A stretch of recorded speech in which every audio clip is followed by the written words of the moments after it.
that the morphism from the zeroth homology of x to the zeroth homology of y takes a generator of the homology of x to a generator of the homology of y at the zeroth level.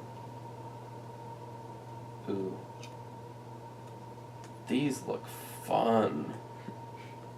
But we must go on. Lemma 415. I think we could actually, I think these ones are, I think I could understand these like on the fly. Right? These are just straight up chain pushing definition. Anyway, I should probably do them, but I think we're out of time. Let's see here, where was I? Lemma 415.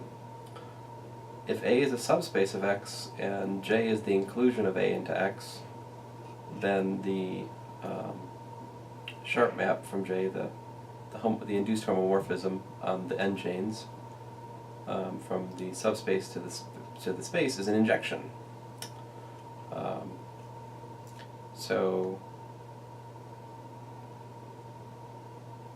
we can include n chains from a, so like n, in some sense, the n chains from a subspace are like automatically in the set of all n chains from the space. That's a, seems like a reasonable result. Although, as he mentions here, as he says, this lemma is invoked often, usually tacitly. In other words, people will invariably abuse notation and say that an n chain on the subspace is an n chain on the space. And it's not, this abuse is not surprising, or the first time we've seen this. Definition, compact support. So if we have an n chain in X with all the coefficients non-zero, I better write that down. These other things we could talk about this I need to write. So we have zeta. That was supposed to be zeta. The sum, my zetas are unstable, you guys know it. Mi sigma I, an element, singular n chains on X with m sub I not equal to 0 for all I, and sigma I distinct. So it's a completely non-trivial integer linear combination of distinct singular n simplices over X, right? Then the support of zeta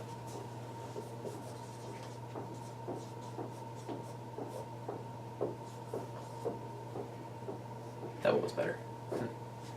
The support of zeta, denoted as I just did, is equal to the union of sigma I delta n.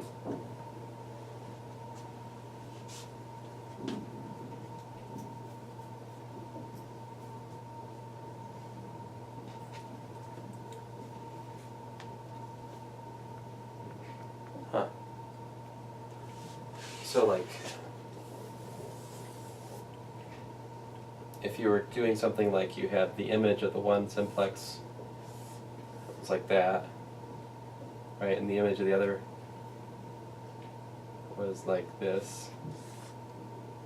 These are two simplexes, right? Yeah. Okay, sorry. You said I think you meant the one simplex, not the one simplex. Got it. The 1-2 simplex. Yes, you said the one simplex. I thought it was. You're going back to your technical meaning of the again, aren't you? No. Okay. All right, just checking. And then, yeah, I mean these are distinct two simplices. Then, and then for kicks, to make my picture easier, the support would be what? If this was like sigma 1, sigma 2, image of sigma 1, obviously I'm abusing notation a bit. Right, so if I had like 3 sigma 1 minus 2 sigma 2 plus 137 sigma 3 minus pi. Oh, no, can't do that. 13 sigma 4, then the support, if this was my zeta, then the support would just be sigma 4. this, yeah, the grief. Sigma 4, yeah.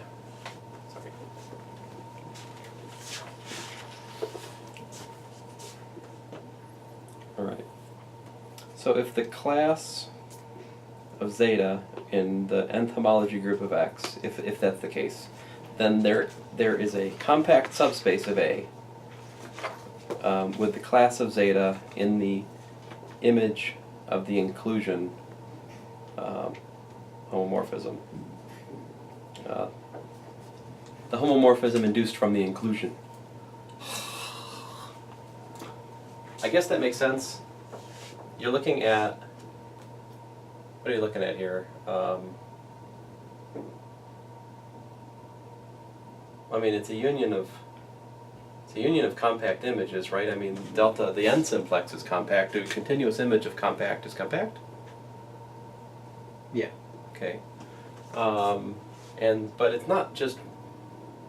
But then it's a linear combination, right? Well. Oh, but this isn't a linear combination. This is just a union Right. of those compact images, right?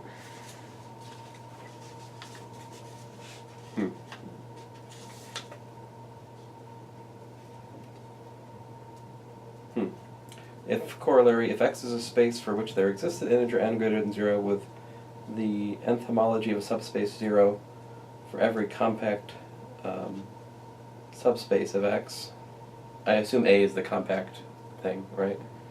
Then the homology of X is 0. Oh. So, for example, if you could prove that the homology of spheres was 0, then I guess you'd have that the homology of Rn was 0. I don't think that's actually the case, though. I don't know. I forget, actually, at the moment. And then he's got this technical result, which will be used in proving... he proved the Jordan curve theorem in this book? Goodness gracious. He is a glutton for punishment. Yeah, that is technical. I'm not going to try to write that right now. And that brings us... We'll that will come back up when we least expect it. And when it comes back up, then we'll come back to this theorem 4.18 and cite it as it's needed. Okay. And that brings us to the homotopy axiom, which is where I'll pick up next time. And so hopefully, if I behave well next time, we'll wrap up chapter... Well, I probably need 2 more days, don't I? So how many pages do you have left? Maybe I'll finish chapter 4. Maybe not, we'll see. At least I should finish up the homotopy axiom next time. So, anyway, thanks guys.